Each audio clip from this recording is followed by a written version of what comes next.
Salut à tous les cracks du football anglais, vous êtes sur All In PL, on va débriefer ensemble les deux dernières rencontres de ces phases allées de quart de finale de Champions League. Très long titre. J'ai regardé en écran principal et en live, n'hésitez pas à venir pour les prochains. Tout d'abord, évidemment PSG Liverpool, vu qu'on est sur une chaîne de Première Ligue. Et j'ai regardé en écran secondaire, donc un petit peu moins attentif, mais quand même j'ai essayé de suivre la rencontre entre le Barça et l'Atlético, qui a été peut-être la rencontre la plus intéressante ce soir, même si ça a été entaché d'un carton rouge, évidemment. On va discuter de tout ça. Avant ça, un petit intro, et c'est parti.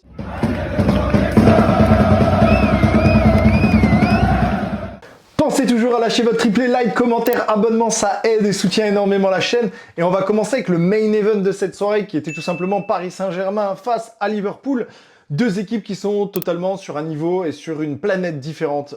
On a eu un Paris Saint-Germain qui a marché sur l'eau, qui n'a pas eu forcément besoin de forcer son football pour dominer un Liverpool, un Liverpool vraiment pauvre dans tout. Dans tout.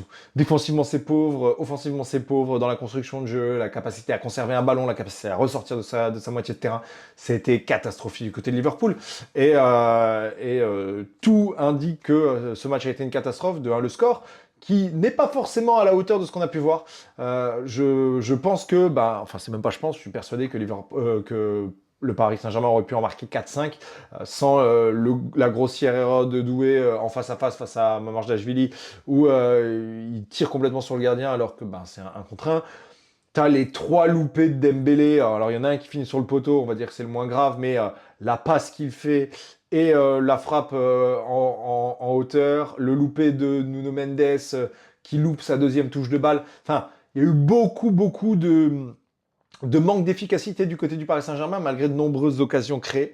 On va parler tout de suite de l'ouverture du score. Doué, qui arrive très rapidement dans le match. C'est une frappe qui est contrée par Gravenberch et qui lobe Mamardashvili qui était un petit peu avancé à ce moment-là. Ça, c'est vraiment un but qu'on va dire pas de chance pour Liverpool parce que à ce moment-là du match, il se faisait pas forcément encore défoncer, même s'il se faisait dominer très clairement. Après ce but-là, Liverpool revient un petit peu et franchement, il montre de meilleures choses, je pense, sur le milieu de la première période. Je trouve que Liverpool montre quand même de belles choses. En tout cas, récupère plus de ballons, réussit à sortir de sa moitié de terrain, se crée des semi-occasions et commence à être peut-être un petit peu dangereux devant les buts de Safonov, jusqu'à même un super centre de Szoboszlai où il faut que Safonov fasse une top sortie aérienne pour venir du coup intercepter cette balle où derrière il y avait Kerkez et je crois que c'était Van Dijk qui était sur le point de récupérer le ballon du coup face à un but vide. Ça change d'un ancien gardien du Paris Saint-Germain qui avait tendance sur les sorties aériennes à être assez catastrophique, même si sur sa ligne il était parfait. Mais je trouve qu'en tout cas Safonov a fait un très bon match ce soir. D'ailleurs la totalité de l'effectif du Paris Saint-Germain a fait un très bon match. Pacho, Marquinhos, ça a été plutôt clean. Hakimi, c'est peut-être celui que j'ai trouvé un petit peu en dessous sur cette rencontre. On l'a pas trop vu, même s'il a eu 2-3 occasions. Je pense notamment à la passe qu'il fait à Nuno Mendes déjà sur la fin de rencontre. C'était une top passe. Il a fait aussi une sacrée passe à Doué à un moment qui top complètement sa frappe, qui finit contré par Konaté et Van Dijk. Mais voilà, Hakimi peut-être celui un petit peu en dessous sur cette rencontre. Mais sinon... Sinon, que dire de ce milieu de terrain? Vitinha, il était partout, il a fait une top rencontre, Joao Neves, a été parfait, il a sorti une passe décisive. Oh là là là là là, sa passe pour Kvaratskhelia, elle est incroyable. Alors, derrière Kvaratskhelia, en plus, se crée ce but presque tout seul dans ses dribbles où il élimine juste avec un crochet, je crois que c'est Kerkez, Frimpong, Mamardashvili qui court tout droit dans le but avec son simple petit crochet du pied gauche, il s'ouvre un but vide. Franchement, il est magnifique ce but, mais la passe de Joao Neves à la base, waouh! Quand j'ai vu la passe, comment elle arrive, la bonne puissance qui est mise dedans, qui permet d'être pile poil dans la course de Kvaratskhelia, qui n'a pas besoin de ralentir, d'adapter sa course, qui a juste besoin de sprinter, et qui au final conclut comme il l'a conclu, c'est un but magnifique. Le moment où Paris semble avoir obtenu un penalty sur la faute de Konaté. L'action, elle est incroyable parce que ça vient d'un pressing haut de Liverpool sur Safonov qui réussit à sortir proprement. 3-4 échanges de balles dans leur moitié de terrain, ça ressort, ça arrive dans les pieds de Doué, dans les pieds de Zahir Emery qui transmet à Doué, qui retransmet à Zahir Emery qui a fait un très bon appel, qui a poursuivi la course et qui subit qui, entre guillemets, subit une faute de Konaté pour la conclure, mais ça aurait été un but magnifique. Le retour de Konaté est absolument incroyable. Son tacle est parfait. Effectivement, il n'y a pas pénalty sur cette action, on est totalement d'accord. Par contre, en fin de rencontre, il y a pénalty. La faute, c'est sur Nuno Mendes, je crois. La poussette de Konaté dans le dos, dans la surface, c'est pénalty tous les jours. Matin, midi, soir, c'est pénalty. En plus, c'est checké par la VAR, et la VAR ne donne pas le pénalty là-dessus, j'ai pas compris. Ça, j'ai pas compris. Donc, non, mais top rencontre de la part des Parisiens. On continue dans la dégringolade du côté des Reds. Étonnamment, Ekitike a fait un mauvais match. Voilà, Ekitike en général est sûrement le joueur qui réussit du côté de Liverpool à tirer son épingle du jeu. Bah, ce soir, ça n'aurait pas été le cas. Tout comme Szoboszlai, ça n'aurait pas été le cas. J'ai envie de te dire, le seul qui a été un petit peu à la hauteur, c'est peut-être Wirtz. Wirtz qui a quand même transmis pas mal de ballons à Ekitike, qui aurait pu avoir de réelles occasions et qui les a toutes un petit peu foirées. Donc vraiment, vraiment dommage. Après, ben, que dire, hein, Gomez, c'est pas bon. Frimpong n'a pas fait une bonne rencontre. Il a été complètement mangé par Nuno Mendes. Mais en même temps, on pouvait s'y attendre. Frimpong, que dire, en tant qu'ailier droit, c'est pas son poste. Déjà, c'est pas son poste. Même en tant que latéral, il n'est pas forcément exceptionnel. Il a une très bonne pointe de vitesse, mais dans la dernière passe, c'est pas bon. Il a loupé beaucoup de transmissions, des centres complètement loupés. J'ai pas regardé combien de centres il a fait, mais je vais regarder juste rapidement. Voilà, 50% de centres réussis. Voilà, sur 4. Ça fait que 2. C'est pas exceptionnel. Et mine de rien, le milieu de terrain a été mangé. Gravenberch, il s'est fait manger tout le match par Kvaratskhelia, par Vitinha. McAllister, on l'a pas vraiment vu, à part pour simuler 2-3 fois. Il n'a pas servi à grand-chose. Ouais, non, Kerkez, invisible. Franchement, ça a été dur. Ça a été dur. J'ai envie de te dire... Bavardashvili, c'est peut-être le seul avec Wirtz, et encore, il se prend 2 buts, mais il peut pas faire grand-chose dessus. Sinon, il sort un top arrêt. Il sort un top arrêt à un moment, c'est sur la frappe de qui? Je crois que c'est sur une frappe de Doué, extérieur de surface, ou Dembélé, je sais plus, mais il a fait plutôt une bonne rencontre, même s'il se prend 2 buts. La marque aurait pu être beaucoup plus dure pour Liverpool, qui finalement, je trouve, avec ce score, s'en sort plutôt bien. Barça Atlético au Nou Camp Nou, et victoire de l'Atlético 2-0. Je m'y attendais pas. Je m'y attendais pas en tout cas sur ce match aller. Je pensais vraiment que l'Atlético pouvait sûrement faire quelque chose au match retour au Metropolitano. Et comment dire qu'ils ont marqué les points qu'il fallait marquer. Et c'est une grosse option pour atteindre cette demi-finale. Face à Arsenal, je l'espère. Mais j'ai été assez étonné déjà de l'entame de match. Ça a été vraiment un match très disputé sur la première mi-temps. Franchement, ça part dans tous les sens. Il y a vraiment de grosses occasions des deux côtés. On a eu à faire un très bon, encore une fois, Lamine Yamal sur cette rencontre. Un Pedri qui a fait plutôt une bonne rencontre, en tout cas une bonne première mi-temps, qui sera un peu le sacrifié de cette rencontre-là, avec Lewandowski. Même si Lewandowski n'avait pas montré le même potentiel sur ce match-là. Mais on a vraiment eu à faire un bon Barça, bon Atlético. Actuellement, avant cette rencontre-là, il y avait eu 4 rencontres déjà, donc avec la Super Coupe d'Espagne et le championnat. Et c'était 3 victoires pour le Barça contre une seule face à l'Atlético. On se souvient, ce match allait de Super Coupe d'Espagne 4-0. Et l'Atlético a réitéré un petit peu l'exploit, c'est-à-dire, malgré, je trouve, une domination du Barça, le Barça était plus dangereux que l'Atlético, mais grâce à des attaques assez précises, à des appels en profondeur et surtout à une grosse faute de Koubarsi qui l'amènera à écoper d'un carton rouge, qui va grandement pénaliser le Barça parce que ça arrive assez tôt dans le match, je crois que c'est 42e minute ou quelque chose comme ça, donc toujours en première mi-temps. Tu te prends ce carton rouge qui est totalement justifié, tu coupes une réelle action de jeu, t'avais une réelle opportunité pour l'attaquant de l'Atlético. T'as eu un Julián Álvarez qui par la suite sort un coup franc exceptionnel. On sait sa qualité de tir sur coup franc, mais waouh, il est trop beau. Et dans ces moments-là, c'est incroyable. Sûrement l'un des buts qui va éliminer le Barça de cette Champions League. Et c'était le but qu'il fallait au bon moment parce que tu pénalises doublement le Barça.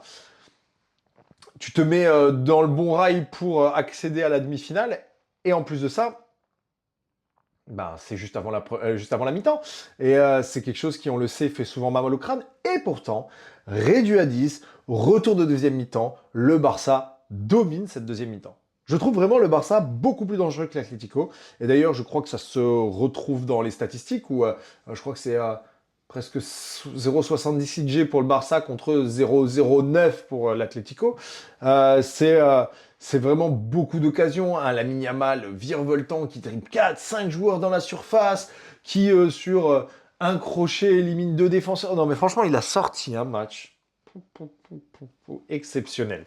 Mais il était sans son acolyte, du coup Pedri qui est remplacé à la mi-temps pour faire rentrer Gavi pour un petit peu pallier sur ce côté défensif. T'as Lewandowski qui est sorti, mais en même temps il a touché que 11 ballons sur la mi-temps pour faire rentrer Fermin Lopez, qui aura proposé beaucoup plus. Fermin Lopez, c'est 58 ballons touchés sur la seconde mi-temps, c'est assez impressionnant. L'abattage qu'il peut apporter, l'entrée de Ferran Torres aussi aurait été très bonne. Le Barça est vraiment pas passé loin de, euh, de remporter ce match malgré le fait d'être réduit à 10 contre 11. Mais en face, tu as eu un Musso qui a fait vraiment 7 top arrêts sur cette rencontre, qui a sauvé un petit peu l'Atlético de la fight malgré le fait d'être à 11 contre 10. Tu as eu Rashford qui a eu 2-3 occasions assez dangereuses. Son coup franc, il a failli être placé sous la barre, c'est un bel arrêt. À un moment, il récupère un ballon extérieur, bout du pied. Musso a vraiment le réflexe d'aller chercher un petit peu le ballon sous lui. Mais sinon, le Barça aurait pu continuer à ouvrir la marque. Vraiment, le Barça, je trouve, est beaucoup plus dangereux que l'Atlético à ce moment-là. Et l'Atlético se fait peur. Mais, tu t'en sors. 2-0 Camp Nou, avant de recevoir à la maison. J'ai vu le Cholo s'enfuir à la fin du match, à peine dire au revoir à Flick. Franchement, j'ai pas compris le move. Il a cru qu'il était à la mi-temps et qu'il devait préparer la troisième. Mais... Mais c'est une très grosse opération de la part de l'Atlético. J'ai regardé ce match en double écran, donc il y a sûrement des occasions que j'ai loupées, il y a pas mal de choses que j'ai dû louper. Mais j'ai vu un beau match, j'ai vu beaucoup d'occasions. J'ai vu les joueurs que je voulais voir être performants. Griezmann a fait un bon match, j'ai l'impression. En tout cas, c'est le sentiment que j'en ai. Julián Alvarez a fait un top match, il a marqué un super but. Tu as eu l'entrée de Safonov qui a... Safonov. Je suis encore dans le match de Paris, pardon. J'ai oublié son nom maintenant, j'ai un trou de mémoire. Sorloth.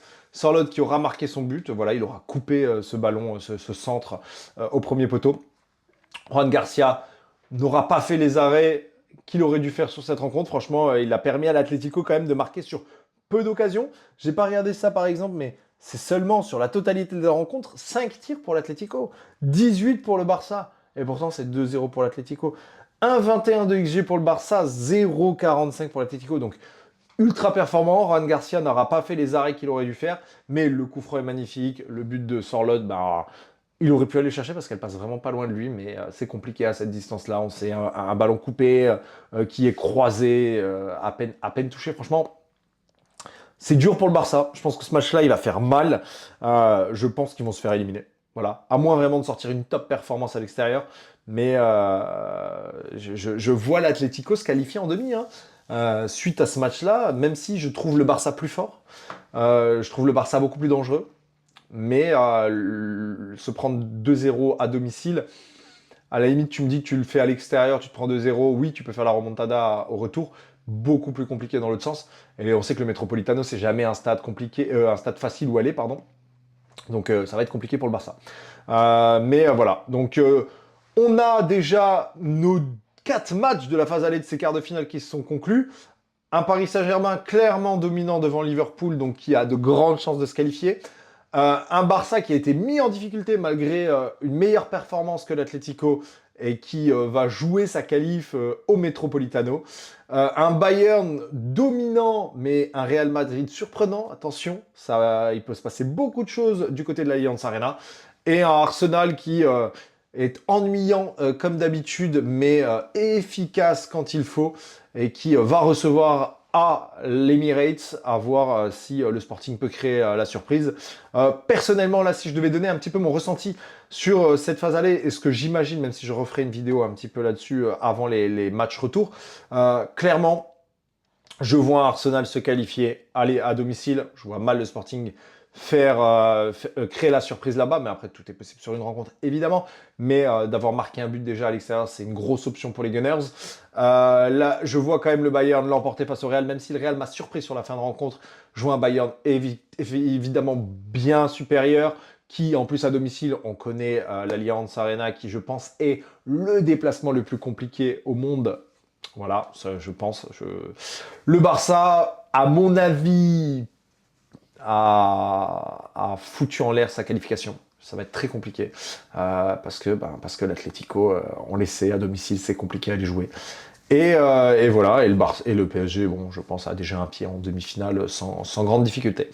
Donc, en tout cas, on a passé des très bonnes phases allées de ces quarts de finale de Champions League. J'ai beaucoup apprécié. J'espère qu'en tout cas, ces débriefs vous auront plu. Je vous souhaite à tous une très bonne soirée. Pensez toujours à lâcher votre triplé, like, commentaire, abonnement. Je sais qu'on le répète, mais vous savez pas à quel point c'est important pour la visibilité, pour le travail qu'on fait, parce que mine de rien, on y passe du temps. Donc, j'espère qu'en tout cas, ça vous aura plu. Je vous souhaite à tous une bonne soirée. Salut mes cracks!